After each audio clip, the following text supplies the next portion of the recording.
என் அப்பா பாட்டி தம்பி தங்கச்சின்னு யாருமே நம்புறது இல்ல. பணத்துக்கு முன்னாடி பாசம் எல்லாம் வெறும் வேஷங்கிறது தான் என் வாழ்க்கை எனக்கு கத்து கொடுத்த பாடம். ஆனா நீயும் அதே பாடத்தை மறுபடியும் எனக்கு கத்து கொடுப்பேன்னு நான் கொஞ்சம் கூட நினைச்சு பார்க்கலாம். அதுல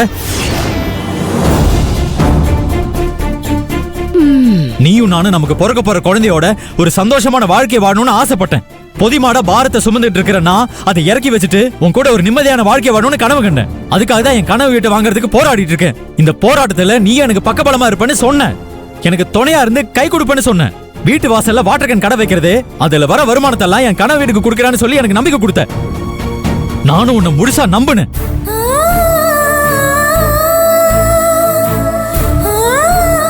நான் உன் கூட தானே சந்தோஷமா இருக்கணும்னு ஆசைப்பட்டேன். அது உனக்கு சந்தோஷம் இல்லையா? ஒரு பொண்டாட்டி ஒரு புருஷனோட எல்லா நல்லது கெட்டதிலையும் பங்கெடுத்துக்கணும்னு சொல்லுவாங்க. அப்படி இருக்கிறப்ப புருஷனோட கனவுக்கு பொண்டாட்டி துணையா இருக்க வேண்டாமா? உதவி பண்ண கூடாதா? புருஷனோட கனவை விட்டு தள்ளி போயிடணுமா? இல்லங்க, நீங்க புரியாம பேசிட்டு இருக்கீங்க. புரியாம பேசிட்டு இருக்கேன்ல சொல்லாத. புரியாம பேசிட்டு இருந்தேன்னு சொல்லு.